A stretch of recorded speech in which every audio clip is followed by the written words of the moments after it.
नमस्कार, मैं हूँ राघवेंद्र दुबे। इससे पहले कि आज के मुद्दे की बात करें, आप हमारे चैनल को सब्सक्राइब करें, लाइक करें और अपने मित्रों के साथ शेयर भी करें। आज मुद्दा है विपक्षी एकता का। 23 जून को पटना में 15 दल इकट्ठे हुए और वहाँ पर उनकी एक मीटिंग हुई जिससे कि एक आम सहमति बन सके। 2024 का लोकसभा चुनाव दहलीज पर दस्तक दे रहा है और ऐसे में विपक्षी एकता की कवायद कितना रंग लाएगी यह तो समय बताएगा, लेकिन विपक्षी एकता की कवायद शुरू हो गई है और ये इसलिए भी बहुत ज़रूरी है कि विपक्षी पार्टियों के लिए एक ऐसी स्थिति आकर के खड़ी हो गई है जहां उनके लिए करो या मरो की स्थिति होगी।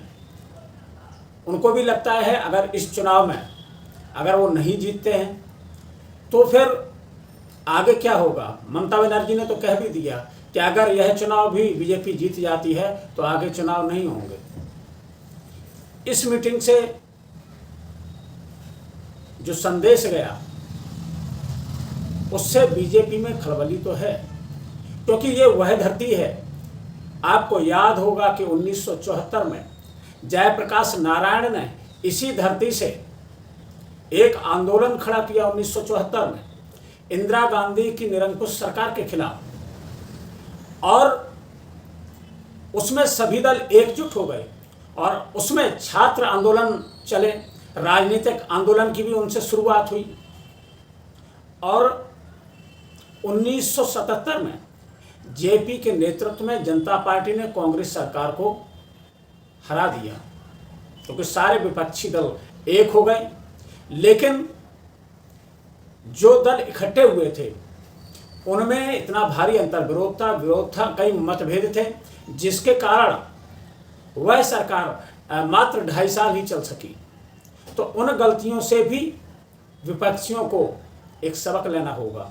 ये वही धरती है बिहार की जहाँ से आंदोलन की शुरुआत हुई। गांधी जी ने चंपारण सत्याग्रह यहीं से शुरू किया था और आपको याद होगा कि 2015 में नीतीश कुमार ने महागठबंधन बनाया था जिसमें सभी दल इकट्ठे हुए और बीजेपी को उस चुनाव में बुरी तरह से हारना पड़ा था। लेकिन अभी कुछ समय पहले नीतीश कुमार और बीजेपी का गठबंधन था, अभी वो उससे अलग होकर के अब आरजेडी के साथ उनका गठबंधन है। और नीतीश कुमार को इस मीटिंग के बाद सबकी सहमति से उसका संयोजक बना दिया गया कि वो सभी निर्णय लेने के लिए स्वतंत्र होंगे। किससे बात करनी है, कैसे बात करनी है, उनका सामंजस्य कैसे बिठाना है, वो भी बात करनी है। लेकिन कई दल ऐसे हैं जिनकी अपने अपने हित भी हैं, क्योंकि कई राज्य ऐसे हैं जहां कई पार्टियां एक दूसरे की प्रतिद्वंदी भी हैं, वो आपस में लड़ती हैं। ऐसे में उनका सामंजस्य कैसे बैठेगा, इस पर मनन और चिंतन करना पड़ेगा विपक्षी पार्टियों को।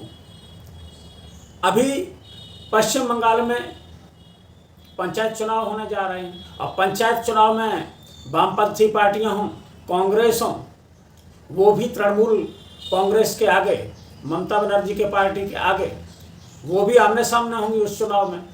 तो उस स्थिति से कैसे निपटा जाएगा, उसमें वो लड़ेंगी या आगे क्या होगा। जो अभी पटना में मीटिंग हुई उसके बाद बहुत सारी आशाएं बनी हैं। अगली जो मीटिंग है वो शिमला में होगी, 10 से 12 जुलाई के बीच में वो मीटिंग शायद होगी वहाँ पर। उसमें जो कॉमन मिनिमम प्रोग्राम है वो बनाया जाएगा। इसी में निर्णय ये भी लिया गया था इस मीटिंग में कि फार्मूला ये तय हो कि एक सीट से बीजेपी के खिलाफ विपक्ष का सिर्फ एक ही कैंडिडेट हो, दूसरा कोई कैंडिडेट नहीं हो अगर उनको हराना है। इन चीज़ों पर जो देखने में इतनी सरल हैं उतनी सरल हैं नहीं। कई राज्यों में भी चुनाव होने वाले हैं, वहाँ क्या स्थिति बनेगी। मध्य प्रदेश में चुनाव होना है, छत्तीसगढ़ में चुनाव होना है, राजस्थान में चुनाव होना है। जो बीजेपी का अपना आंतरिक सर्वे है उसमें दिखा रहे हैं कि मध्य प्रदेश वो हारने जा रहे हैं। अगर वो मध्य प्रदेश हारने जा रहे हैं, छत्तीसगढ़ में कांग्रेस इस समय भूपेश बघेल के नेतृत्व में मजबूती से कार्य कर रही है, राजस्थान में भी अशोक गहलोत मजबूती के साथ काम कर रहे हैं। लेकिन उनके साथ एक दिक्कत है कि सचिन पायलट विरोध में है उनके। सचिन पायलट नहीं चाहते हैं, वो चाहते हैं कि वो खुद मुख्यमंत्री बने। लेकिन कुछ समय से शायद पार्टी हाईकमान के दखल के बाद अभी वो कुछ शांत हैं और शायद उन्होंने समझ लिया हो कि आगे आने वाला जो भविष्य है वो कांग्रेस का है, इसलिए शायद वो चुप हो गए हों। क्योंकि अगर अभी इस बात को मानते, अगर वो राजस्थान जीत लेते हैं तो पार्टी हाईकमान भी इस स्थिति में होगा कि वो भी कुछ कर सकता है। अभी पार्टी हाईकमान इस स्थिति में कि अशोक गहलोत को कुछ नहीं कह सकता, पार्टी हाईकमान खुद ही कमजोर की स्थिति में। लेकिन जैसे ही कांग्रेस ने हिमाचल में अपना चुनाव जीता, इसके बाद जब कर्नाटक में उन्होंने मजबूती से चुनाव लड़ा और बीजेपी की तमाम कोशिशों के बाद कांग्रेस ने वो चुनाव जीत लिया और वो उनकी एकता का प्रतीक था। और दूसरा, उन्होंने जो राज्यों में अपनी लीडरशिप डेवलप की, उसके कारण भी ये संभव हुआ। लेकिन बीजेपी के साथ यही कमजोरी है कि उन्होंने राज्यों में अपनी लीडरशिप नहीं बनाई। वो ज़्यादातर उनके राज्य या लोकसभा चुनाव है मोदी के भरोसे ही है। मोदी जी का लहर में सभी जीत गए। अब ये देखने वाली और सबसे बड़ा राज्य इसमें अहम भूमिका जो निभाने जा रहा है वो उत्तर प्रदेश होगा, क्योंकि उत्तर प्रदेश में 80 सीटें हैं और 80 सीटें बहुत महत्वपूर्ण सीटें हैं जिनका बहुत बड़ा प्रभाव पड़ेगा। 2014 के जब चुनाव हुआ तो बीजेपी ने 80 में से 73 सीट जीत ली। बीजेपी और उसके गठबंधन ने 73 सीटें, बड़ी सफलता हासिल की। और जब 2019 का लोकसभा चुनाव हुआ तो उसमें भी उन्होंने 64 सीट जीतने का काम किया। हालांकि ये सीटें काफ़ी घटी हैं, लेकिन समाजवादी पार्टी जिसने 2014 में सिर्फ 5 सीट जीत पाई, 2019 में उसका बसपा के साथ गठबंधन हुआ, लेकिन गठबंधन का फायदा भी समाजवादी पार्टी को नहीं मिल सका। जो बसपा 2014 में सिर्फ 0 पर थी, जिसकी एक भी सीट नहीं थी, वही बसपा गठबंधन के बाद 2019 में 10 लोकसभा सीटें जीतने में कामयाब हो गई। तो ये गठबंधन जो समाजवादी पार्टी के साथ रहा, चाहे वो कांग्रेस का रहा हो विधानसभा में 2017 में या फिर मायावती जी के साथ रहा हो 2019 में, दोनों में समाजवादी पार्टी ने गठबंधन से कोई फायदा नहीं मिला, उल्टे उनके हाथ जल गए। तो समाजवादी पार्टी को उससे कोई फायदा नहीं हुआ, वह 5 सीट से 6वीं सीट पर भी नहीं पहुंची। तो यहाँ पर अब ये होगा कि कांग्रेस उस स्थिति में उत्तर प्रदेश में है नहीं, बसपा इस गठबंधन में शामिल है नहीं। हालांकि बसपा सुप्रीमो मायावती ने इस पर तंज भी, इस जो मीटिंग हुई उस पर तंज कसा के हाथ मिले हैं, लेकिन अभी दिल नहीं मिले हैं। तो इस स्थिति में जब बसपा साथ आएगी नहीं, बसपा अलग रहेगी, तो इस स्थिति में कांग्रेस की भूमिका क्या होगी?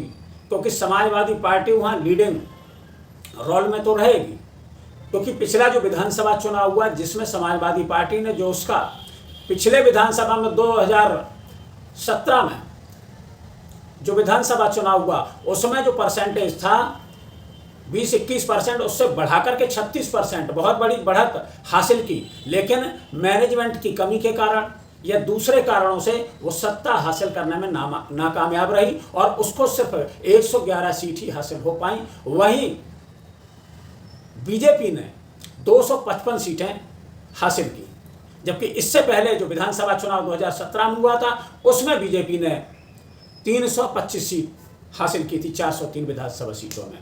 तो ये आंकड़ा है उत्तर प्रदेश का, जहां इस तरीके की स्थिति है कि कांग्रेस और समाजवादी पार्टी का किस तरीके से गठबंधन रहेगा। आरएलडी की क्या स्थिति रहेगी? आरएलडी अभी गई नहीं, हालांकि आरएलडी के जयंत चौधरी ने कहा है कि वो पारिवारिक कारणों से इस मीटिंग में नहीं पहुंच सके और उन्होंने नीतीश कुमार जी को शुभकामनाएं भी दी। लेकिन कुछ लोगों का कहना है कि उनकी बीजेपी की तरफ भी नज़दीकियां बढ़ रही हैं, ये कारण भी हो सकता है अनुपस्थित रहने का। लेकिन इस गठबंधन में कांग्रेस को एक बड़े भाई की भूमिका में रहना होगा, उसको बड़ा दिल रखना पड़ेगा। जहां क्षेत्रीय पार्टियां मजबूत हैं वहां उस तरीके से सीट शेयरिंग जब होगी तभी जाकर के ये बात बनेगी। दूसरी बात आती है तेलंगाना के मुख्यमंत्री केसीआर की। केसीआर भी इस मीटिंग में नहीं आए, क्योंकि तेलंगाना में कांग्रेस और केसीआर की जो पार्टी है उसकी आपस में प्रतिद्वंद्विता है और विधानसभा चुनाव आने वाले हैं। ऐसे में वो भी नहीं आए हैं, तो वो भी गठबंधन में रहेंगे या बाहर जाएंगे, ये तो बात की बात होगी। लेकिन मुझे जो लगता है कि जब तक विधानसभा चुनाव नहीं हो जाते हैं तब तक वो गठबंधन में नहीं आएंगे, क्योंकि अपना उनको पार्टी का हित भी साधना है। अगर चुनाव में वो जीतते हैं या हारते हैं, इसके बाद मुझे लगता है कि वो इस गठबंधन में जरूर शामिल हो जाएंगे।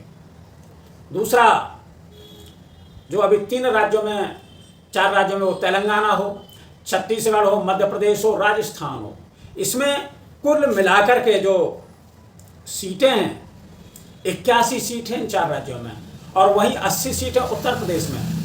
इन राज्यों की अगर सीट जोड़ ली जाएं तो 127 सीट हैं। अगर यहाँ पर कांग्रेस बढ़त लेती है तो ये निश्चित रूप से बीजेपी के लिए बड़ा झटका होगा, क्योंकि ये वो राज्य हैं जहाँ से एक बहुत बड़ा हिस्सा लोकसभा की सीटों का बीजेपी को मिला था 2019 में।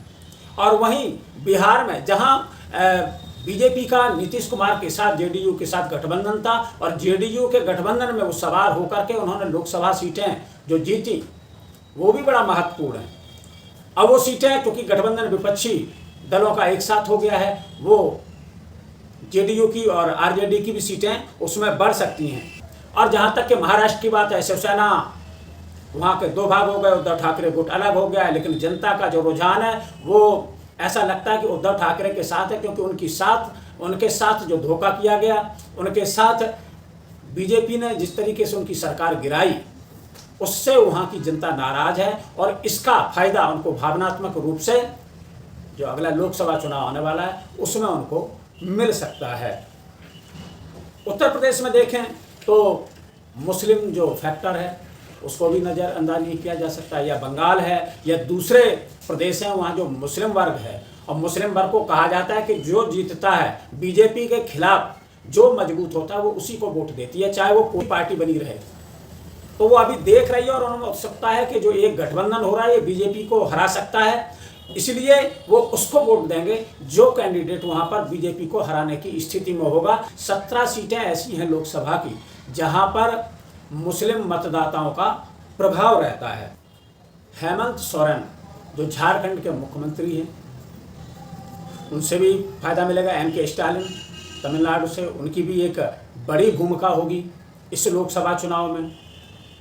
दिल्ली में भी पैच फंसा हुआ है, क्योंकि केजरीवाल कांग्रेस से नाराज हैं, और वो इस गठबंधन में तो आए, इस मीटिंग में तो आए, लेकिन उन्होंने कहा कि अगर कांग्रेस बीजेपी द्वारा लाए हुए अध्यादेश, वो उसकी बात कर रहे हैं जिसमें दिल्ली सरकार को ट्रांसफर पोस्टिंग का अधिकार, जो सुप्रीम कोर्ट ने कहा था कि उनको मिलना चाहिए, लेकिन बीजेपी सरकार अध्यादेश लाई, तो उन्होंने कहा कि अगर वो अध्यादेश के समर्थन में नहीं आए तो वो ये इस गठबंधन का हिस्सा नहीं बनेंगे। ये केजरीवाल ने कहा, उन्होंने नाराजगी भी जाहिर कर दी, और जब संयुक्त प्रेस कॉन्फ्रेंस हुई उसमें केजरीवाल नहीं रहे, और उन्होंने इस बात की नाराजगी भी जाहिर कर दी, और कई नेताओं ने उनके ट्वीट भी कर दिया।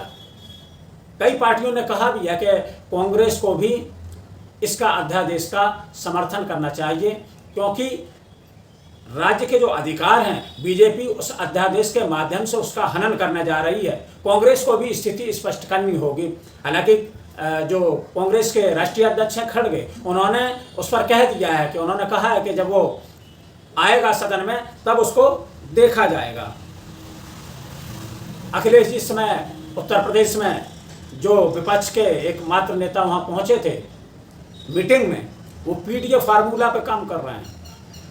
पीडीए मतलब पिछड़ा, डी फॉर दलित, और ए से मतलब अल्पसंख्यक, तीनों फार्मूला पर काम कर रहे हैं कि ये हमारा फार्मूला होगा जीतने का। लेकिन उन्हें सब वर्गों को, इसके अलावा भी सभी वर्गों को जोड़ करके चलना होगा, और सभी वर्गों का नेतृत्व पार्टी में दिखना चाहिए, जिससे कि लोकसभा की सीटें वो अधिकतम जीत सकें। पिछले विधानसभा में जैसा देखा कि वोट परसेंट बहुत बढ़ा, लेकिन मिसमैनेजमेंट के कारण या जो गलतियां हुई उनके कारण सत्ता में वो नहीं आ सके। नेताजी के समय को याद करिए, जब नेताजी के समय में चाहे वो ब्राह्मण वर्ग हो, ब्रजभूषण तिवारी हो, जनेश्वर मिश्र भी दिखाई देते थे। वहीं ठाकुरों की अगर कहें, ठाकुरों की बात कहें तो मोहन सिंह, भगवती सिंह, इसके अलावा ओम प्रकाश सिंह जैसे तमाम दिग्गज नेता दिखाई देते थे। वहीं बेनी प्रसाद वर्मा जैसे कुर्मी नेता मंच पर दिखाई देते थे। सबका प्रतिनिधित्व वहाँ दिखाई देता था। इसी तरीके से मैनेजमेंट करना होगा कि सब जातियों का प्रतिनिधित्व दिखे, जिससे कि हर वर्ग वोट करे, क्योंकि इस सरकार से ज़्यादातर लोग इस समय परेशान हैं। अमित शाह ने इस बैठक पर कहा कि आज फोटो सत्र चल रहा है, एकता संभव नहीं है, अगर संभव हो भी गई तो भी कोई फर्क नहीं पड़ेगा, भाजपा 300 से ज़्यादा सीटें जीतेगी। लेकिन इस बैठक के जो मुख्य बिंदु निकल करके आए उसमें यह है कि सबने अपनी अपनी बात रखी, कॉमन मिनिमम प्रोग्राम की बात करी और सबने कहा हर सीट पर बीजेपी के खिलाफ सिर्फ एक कैंडिडेट लड़ेगा।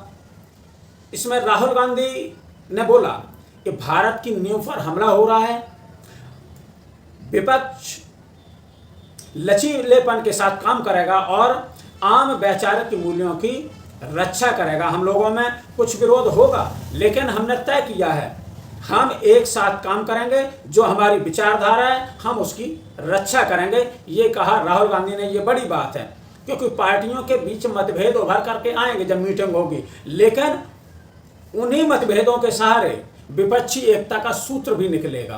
तो कई जगह पर हो सकता है इनके बीच में अभी तकरार रहे क्योंकि सबके अपने अपने हित हैं, सबके पार्टियों का अपने अपने हित हैं, लेकिन समय पर रह करके अगर इन्हें लगे कि विपक्षी एकता उन मूल्यों की रक्षा करेगी कि उनको लगता है कि देश इस समय बहुत ही विषम परिस्थिति में, ऐसे में अगर उसको बचाना है तो बड़ा दिल भी रखना पड़ेगा। जो सरकार ने वादे किए, तो जैसे विपक्षी दल कहते हैं कि संवैधानिक संस्थाओं का क्षरण हुआ है, संवैधानिक मूल्यों का क्षरण हुआ है, तो इसको अगर बचाना होगा तो एक बड़ा दिल रखना पड़ेगा। अब देखना ये होगा कि ये विपक्षी जो एकता है वो कितनी कामयाब होती है। क्या वो मोदी के विजय रथ को रोकने में कामयाब होगी या फिर मोदी जो विपक्ष द्वारा रचा गया चक्रव्यूह है उसको भेद पाने में सफल हो पाएंगे। ये तो वक्त ही बताएगा कि ये कितना कारगर होगा विपक्षी एकता का जो सूत्र है। फिर मिलेंगे किसी नए मुद्दे के साथ, तब तक के लिए जय हिंद, जय भारत।